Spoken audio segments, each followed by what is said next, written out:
Here are a few little tidbits that you can play with when you're working and moving toward forearm stand or strengthening through the arms when you're upside down. Now, one of the key things is to remember is that strength is actually an easy progression. What makes it really difficult is when we have poor movement patterns. So when we don't have coordination and good control, then we have a house of cards. And if we build strength on top of that house of cards, at some point that house of cards is going to fall apart. So if we can build the coordinating patterns, then adding the complexity and load becomes a lot easier and less chance for injury. So for this short little demonstration that we're going to play with, you're going to need a roller, and you're also going to need a strap. And we'll use a ball as well, okay? So to start with, you're going to take your arms up overhead, because when we're thinking about forearm stand, we need to be able to bring the arms up, right? And so if we can't do that motion before we add load and weight bearing to it, that's when we start to get some problems. So let's start by bringing the arms up overhead and circling them around like this, and then circling around like this. And then just notice as you do this, are your ribs wanting to do that movement like this? Or can you actually do the movement without bracing through your torso and it just being up and through your shoulder girdle?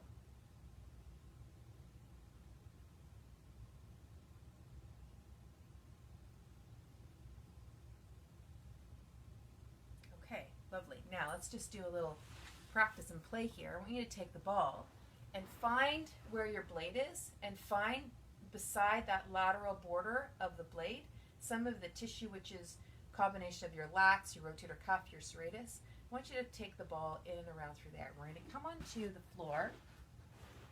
Oops. We're going to throw the ball around. You're just going to find some of those more tender points. You're just going to play around and roll a little bit in and around some of those points. And it might feel a little bit tender, and so if it's too much, you can always take this to a wall, because you got a lot of your body weight coming down. Or you can just stay. Like there's one here for me where I'm just going to stay and be super, super easy. Okay? Be gentle with yourself, right? Now, I like to say this a lot because I don't use these balls as massage tools. I don't use them as a self-massage tool. I don't use them to release areas of my body. I use them to gain awareness of what my body actually is, areas that might be under my level of awareness.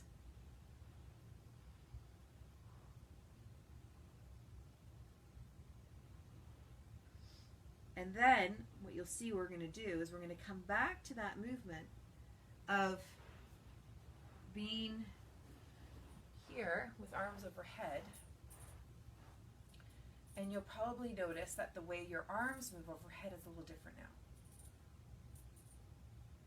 And maybe even how you feel between your ribs and your pelvis is a little different now. Okay, lovely. So from here, we're going to leave this off to the side, and we're going to take the roller and moving into the roller like this.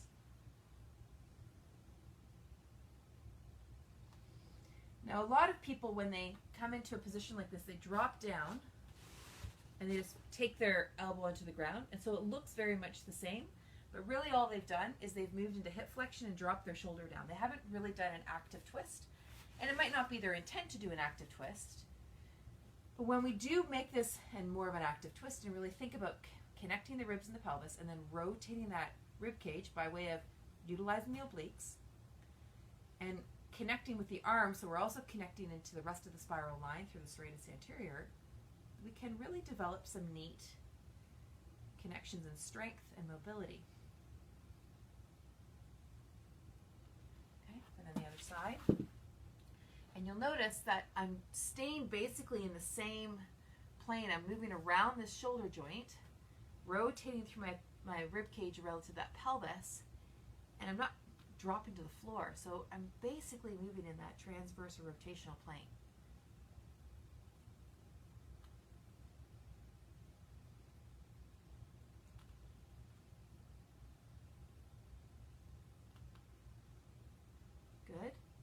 Okay, lovely. Now from here, come into hands and knees. Let me come back into here. And so from here, you can see how I have 6 points on the ground. My toes, my knees, and my hands. I'm going to lift my knees off the ground. So now I've come from 6 points to 2 points. And in doing so, I have to transfer the load that was being absorbed by these 6 points into 4 points. So somewhere my body has to respond. So what I don't want to do is I don't want to brace my belly first and go, okay, I'm about to lift, and then lift. I want my body to respond to the forces that are changing. So as you'll probably feel this, as you even think about lifting those knees off, your abdomen's probably going to kick in. Now, I want you to consider this idea of effortless effort. So can you use 15% less effort and still have the same result of taking your knees off the ground, but you're utilizing way less tension or bracing or gripping to do it? So you're just feeling through your body, and then you're thinking, and then the knees come off. So you'll see that my back didn't rise up, I didn't brace.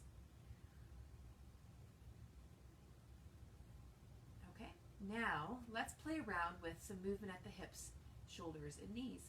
Keeping the knees exactly where they are, we're going to move backward, forward, and the articulating joints are knees, hips, and shoulders. And wrists too. But you'll probably be feeling this. Most people feel this somewhere in their thighs. And I don't want those knees to come way off the floor. I just want them to be just hovering off the floor. About an inch. Now, this is effortful for a lot of people. I want you to make it a little less effortful. So the legs are still going to work. You've taken load out of these 6 points. So it's still going to, there's effort. But I want you to dial back like it so that's effortless effort. So how can you do this exact same movement to the exact same amount, but with less effort, right? 15% less effort. Easy, easy, easy. And you're strengthening. Easy, easy, easy, easy. And you're strengthening. Easy, easy, easy, easy, easy. And you're strengthening. Okay? Kind of get that feel?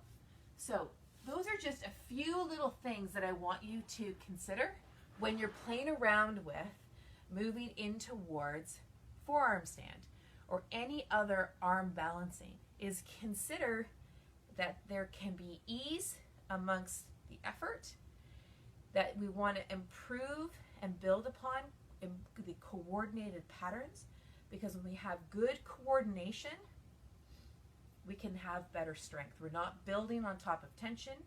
We're not building on top of, or inappropriate tension rather.